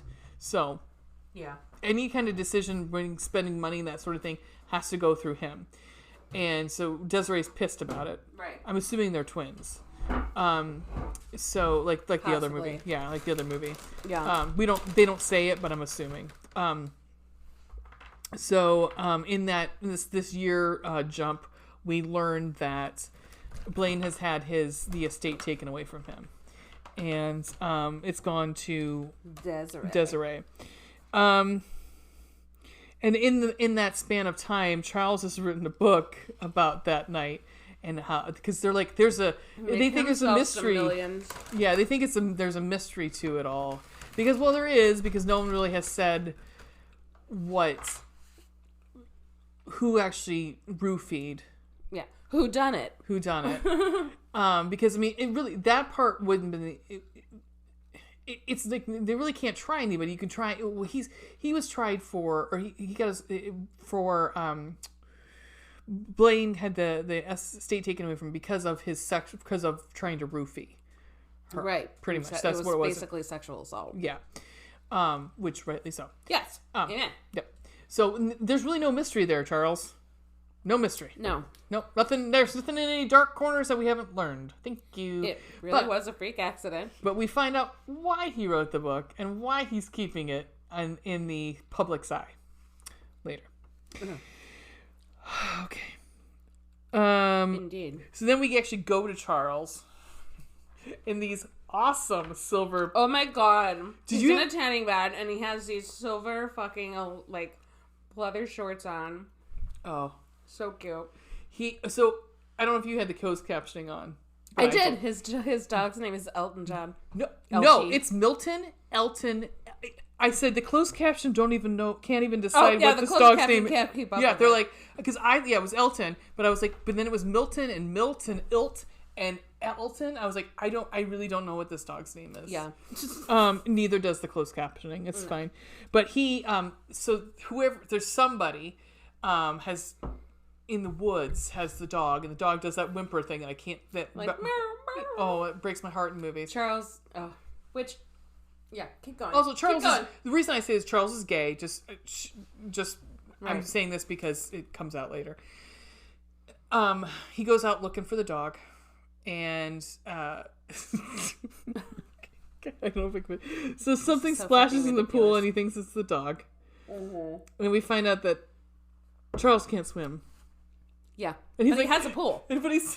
But he has a fucking pool. Right. But he can't swim. He's standing by the side of the pool. This is what clued me into. I think this was like a parody. Because his acting is wholly over the top. He's like, oh my god! he's like running up to be like, oh no! And runs up and he's like, oh no! Baby! Yeah, and then he finally jumps because he can't swim. Right. And then his death scene, holy shit, it's so fucking funny. Because you kind of find out, he pulls up this fake dog. So somebody just threw the dog in the water. And I was like, yeah, it was so dramatic. I was like, oh, they can't swim! That's why I was like, this fucking knows it's making fun of itself. It has to be. This fucking movie. And that's where I wrote, I said, is this a parody film? That's when I was like, this. Yeah. So we guess that Charles drowned. We don't see him drown. Yeah. Right. Yeah. Wait. Desiree then the next day receives an invite to attend a meeting at Milan's grave. Yep. All the characters do. Well, she says something. I laugh because she goes to find Blaine, and he's staying at their hotel suite in whatever, and she says something like the Cartiers are said to be the Kennedys of the Carolinas. That's like what a news report says. Yeah, killing debutantes left and right. So he's like, well, are you gonna go? And she's like, no, I've spent a whole year. But she said, I spent a whole year getting over my guilt. And I was like, a whole year, huh? Wow, look at you, a whole year. Could you say that with more conviction? So that's why I'm thinking this is supposed to be a joke. Horrible actress. A whole year of regret. Yeah, regretting her, the actions. Come to find out, he was invited. Literally, like you said, everybody was invited. Her buddy. Her buddy. And a delivery man shows up with a package. And it contains a video of Charles drowning, so we actually get to see even more dramatics on. Oh my god, guys! Oh my god, I'm dying! Oh my god, I'm drowning! I got it. So they go. Most of them, not all of them. Oh, they Barbie. Split up. They split up. Barbie and Peter are like, fuck this. I'm not part of this. Yep. I'm out. Peace. I'm out. Mm-hmm. And then, but the rest of them go to Charles' house. And they find, and that's again, this body was so funny because it was that light white bluish white. Oh, he's laying in a pool float. I was like dying a little bit. He like positioned on a floaty in the pool. Yeah. Like, Okay. And Ryan jumps in, doesn't he? Yeah, Ryan jumps in to I don't know what he was hoping to accomplish. There was no, I mean, with the color of his body, there was no, CPR happening. Or he fell in. He was trying to, get the floaty, and he fell in. Okay. Okay. I had taken my eyes off the screen. At this point, I was trying to stay awake, guys. I was really trying. And I do love Peter's character, because then we switch from that to, because they're trying to decide what to do. They're going to be they're going to call the police from a few blocks away from the house and say that they need to come check, look for for a dead body. Which, okay, so by the way, here's what happens. So Ryan falls into the pool. The body comes off of the pool floaty, and then sinks to the bottom of the pool. Yeah. Yeah. Well, it's floating.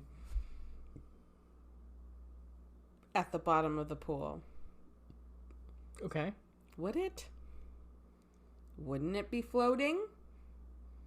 It's Wouldn't heavy. a dead body be floating? No, if it's heavy enough. There's no air in the lungs anymore, so it kind of keeps us afloat. Okay. I don't know. It's a tough one. I mean, when you see, that's my last note. I don't know. We'll Mythbuster it out. We'll submit it to Mythbusters.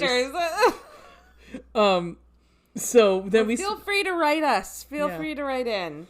Switch if there's any EMTs or anything I know, that'd be good.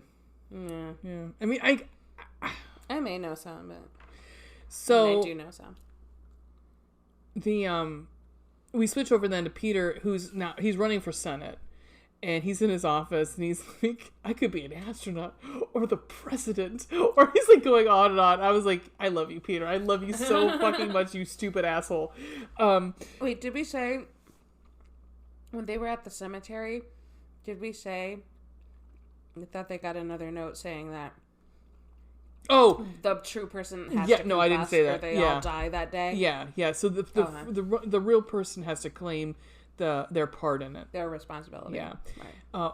They're all going to die one by one, and that's when because I didn't say when the pack. So that's when they open the video and they see Charles's death. But so one of Peter's clerks comes in and he's like, so yeah, the poll numbers are not great. Could be. He's could be that pesky murder investigation you were involved in. Just that little thing. Yeah, and he's like, well, I'm thinking maybe we can do. There's that new pediatrics ward that's opening, and Peter goes, nope, I don't like the smell of those. He's like, when hospitals, he's like, no babies. They got the hands and the feet and the things. And I was like, Peter, you are the so funny. Fucking best. And so we just break from there over to Barbie, because he doesn't die yet, because Peter doesn't die yet. And Barbie's at this Miss Carolina. And everyone keeps calling her Miss Carolina. I was like, that would never happen. You're not. No. I mean, we all know that when Vanessa Williams was fucking Miss USA, we called her Vanessa Williams. We didn't call her Miss USA or whatever, or Miss America. Yeah. Miss Carolina. And there was a problem with the electricity. The lights keep going out. Yeah. But this isn't where she dies yet either. Not quite yet. Okay.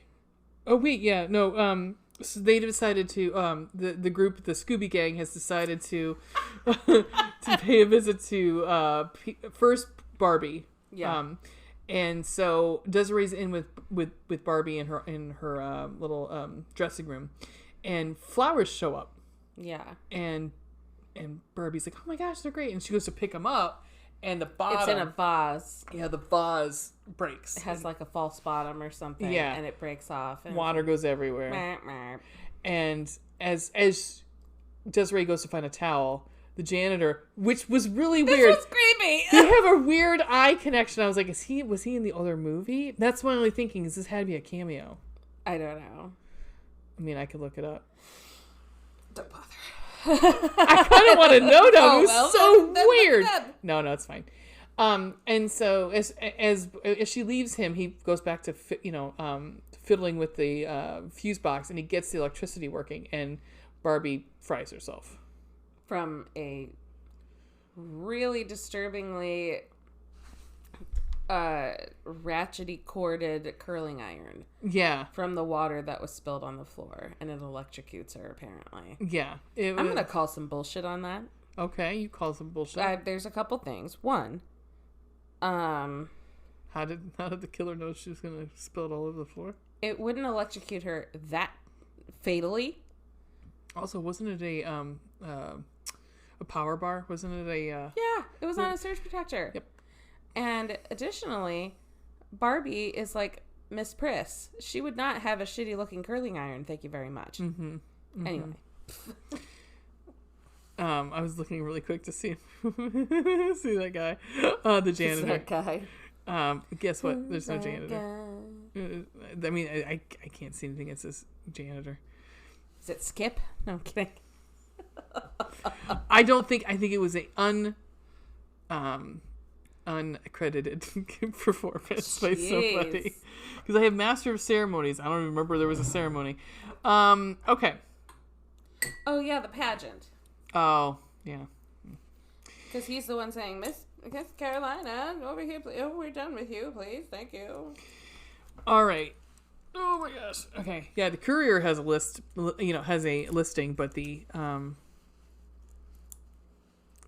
the janitor does not. Anyhow. Okay.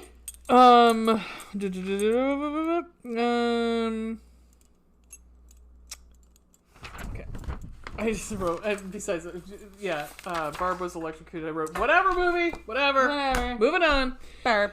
Okay, so Blaine and Peter, we found out from this scene that Blaine and Peter were actually having an affair because open on Barbie's phone. Not Blaine and Peter. I wrote Blaine and Peter. Oh my god.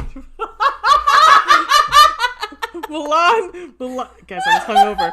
Milan and Peter were having an affair. Let me go on with that for a second. You're like, yeah, they were having. Wait, what? Wait a minute. I mean, much better movie. Yes, agreed. Like, I would be fine with that. Yeah, much better movie. So Milan and Peter were having an affair. She finds out because it's like open. There's an email open from Peter to, which I was like, wow, how did? Okay, whatever. On Barb's phone.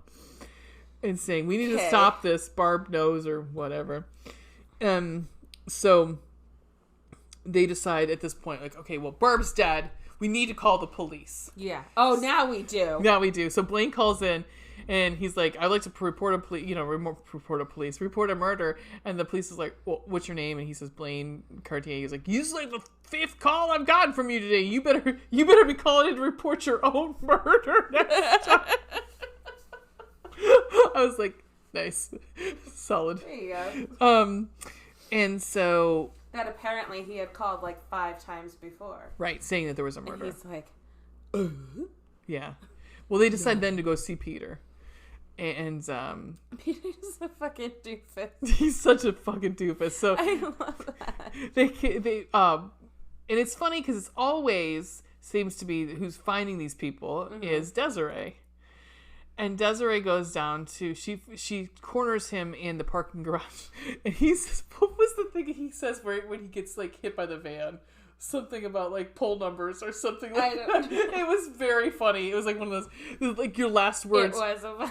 Like, poll numbers or something. And, he gets hit by his own value truck. He does. He does. Because she says later, she's like, I'm following the value truck or whatever. And I was like, so which Desiree does is she then starts to follow a van, and then she ends up at one point pulled up next to it, and it looks like Milan is driving the van. She ends up. Is it at this point that she goes to Torrance? Yes, she ends up at Torrance's film site. And Torrance is an actress. Yeah, she's like the it girl. And we get a fake out because she's in a scary movie. Right. And there's this dude that comes up behind her and she's screaming and the dude is stabbing her and then cut and she's on the film set. It was super sweet. The only blood in the movie, guys. Yep. Pretty much. So she sits down with Desiree and Torrance, and Torrance then tells her that Ryan has been like taping her, and is real creepy. Yeah. And then Blaine and Desiree decides then to like, well, because the other thing they find out is the address that was given to the courier company is Ryan's address. Yeah. And so they go to Ryan's address. They somehow get into his apartment. You gotta pee. Oh, again, falling asleep. And they get in and Desiree finds all of these tapes. One's listed Desiree, and she puts it in, and it's like all of these, like pervert sort of like Peeping Tom videos. Well, Ryan comes home as they're looking at all these videos. They hide. They hide because they've called the police to report a murder at Ryan's apartment. And they say the killer's there. No, they just report a murder. So they figure that the police will show up, but they don't. They get cut off. So because Ryan comes home, they go and hide, and they're watching as Ryan comes in, and then he gets his neck slit. Yeah, and he pretty much dies in their arms. So they know it's obviously not Ryan because he's dead. They just thought it was, and nope. Now he dies. But because they called, and I guess this police department in North Carolina is the fastest on the fucking planet. Yeah, because they were there like instantly. Yeah. And when the police has my second favorite line in this fucking movie, which is police officer goes, if this is another April Fool's Day joke, I'm going to shoot someone in the ass. And I was like, yes, thank you. So then they call Torrance, and she has a great line. This is the reason that made me think this is a parody, because she's like, and Desiree goes, so I thought you were having dinner with your director friend tonight. She says, no, he's having dinner with one of his child actors. Yeah. I was like, what the fuck? I'm like, oh, Roman Polanski, got it. Yeah. Jesus. So I'm just call him D&B. D&B go back home. Yeah. And they find their butler murdered. Or Desiree finds the murdered. The butler murdered. Bludgeoned in the head. Yep. And she comes out, and then she finds Blaine out of the kitchen, and finds Blaine tied to a chair suddenly, and his mouth duct tape. What the fuck? All of a sudden, Torrance comes out.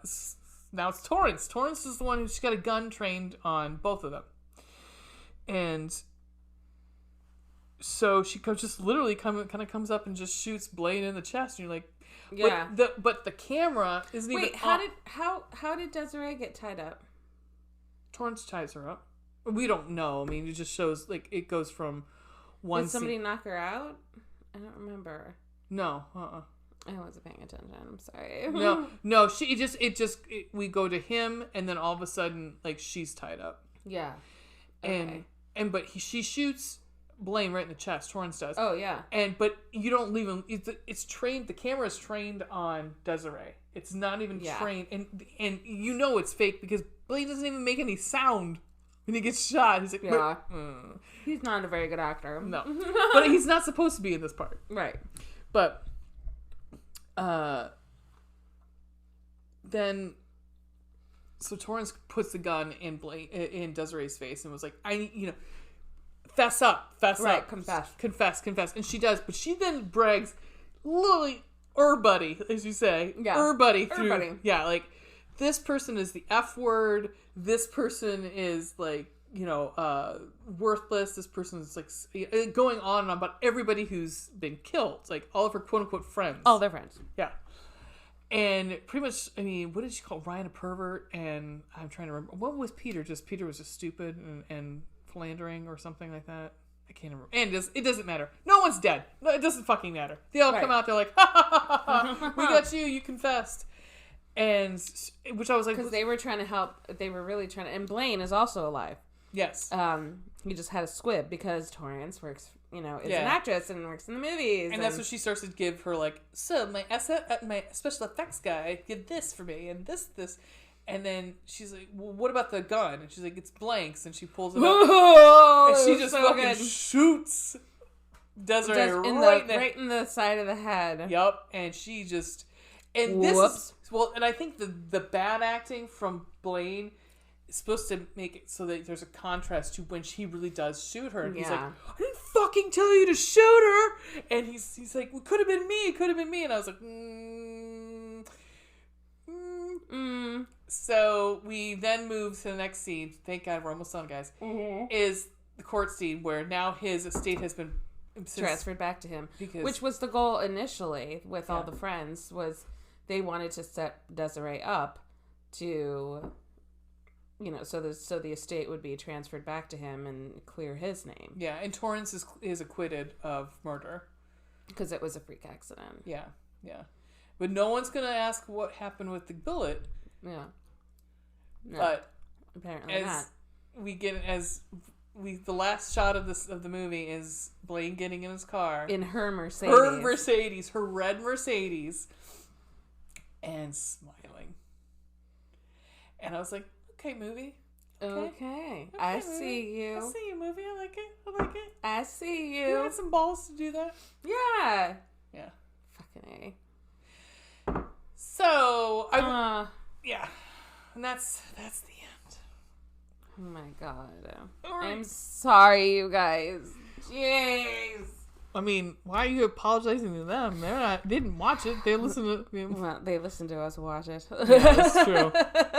Me, not making any sense, can't read tonight. It was my idea. It was my idea. Okay. Let's do some ratings. Yeah, ratings. Blood and gore. 1. Yeah, same. 0. Because, well, yeah, all the blood that was in it was fake. Yeah. I mean, all the blood is fake, but... Unless you're watching a snuff film. Wait a bit, right. Yeah, it wasn't really that gory. Spooky scary. 1. Yeah. Sex and nudity. 1. Yeah. Really, it was just that one scene. Yeah. I mean, it was hot. It was getting hot. It was getting hotter. Could have been, but nope. Because I'm going to tell you right now, Blaine's a good-looking guy. He's got a nice body on him. Let's just say that. Not bad, sir. Not bland to look at. Josh Henderson. Okay, Josh Henderson. I see you. I see you. He's a year younger than me. Okay. Oh. He was in Step Up. All right. Yes, he was. I know. I was looking at his IMDb. He's in that show All Rise, isn't it? A judge show? Oh, I don't know. Maybe. Time to Come Home for Christmas. He's also in a Hallmark Christmas. Is that what the one? Time to come home for Christmas. That is a lot of that. That title is a lot. Time for me to come home for Christmas. That's a lot. It's That's too a lot much. there. You got to break it down, man. Yeah. Cold Black Hearts. I'm gonna say 2. I'm gonna say 0. I was pissed when I watched it. See, It made me mad. when I started realizing what it was, I actually enjoyed it. If it is a parody, I think it is. all right, 1. You don't have to. I'm not telling you. No, how to do I know, but I'm saying if it's a parody, then that. But we don't know for sure. Yeah. So there's that. Okie dokie. Fuck's sake. All right, let's talk about fun things. So tell me about something that you're going to recommend. I watched a 2-part docuseries called Phoenix Rising. Oh, yeah, you're telling me about that. Yeah. Parts 1 and 2, featuring Evan Rachel Wood, about her experiences with Marilyn Manson, about her relationship with him and her grooming and all that. It is. I would not. If I were. I would. Extreme caution if you want to watch this. Extreme caution if you have triggers, if you've been through similar situations yourself, via sexual assault, rape, psychological intimidation, etc. I would not, and you can't watch someone telling their story about stuff like that. I would not recommend this, but it does end on a good note, and it does talk, and it's in a way showing her strength in standing up for herself and bringing these things to light, and the dozens of other people that have had the same experience with the same person, and bringing that to light. She changed the she helped get a bill passed in California to change the statute of limitations on sexual assault and rape reporting to 5 years instead of 2 to 3. They were aiming for 10, but they got 5. That's still a victory. Hey, it's, Yeah.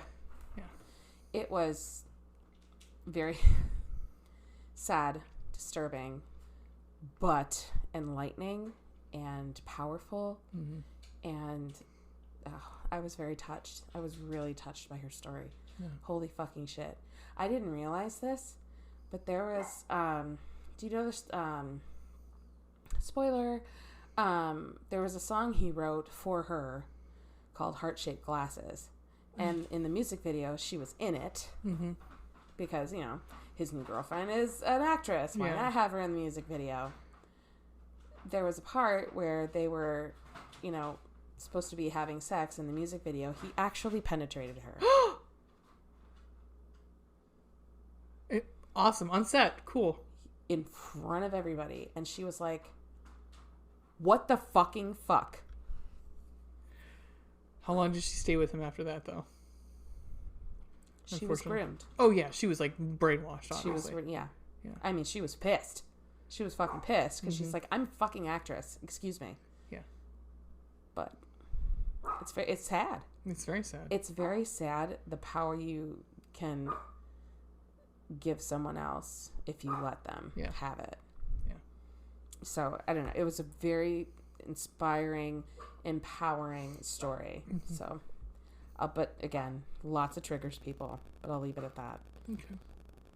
Well, I was looking while you were talking. I was listening to you, but I was looking to see. I don't really have anything. Because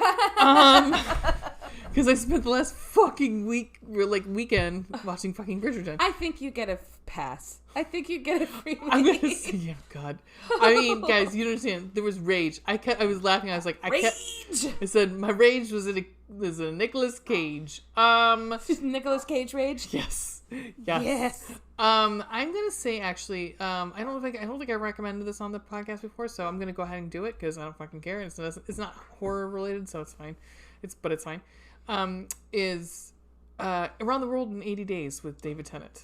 So, yeah. If you've not watched that miniseries on PBS, it's fantastic. Oh, that sounds nice. I watched it about a month ago at this point, but it's fine.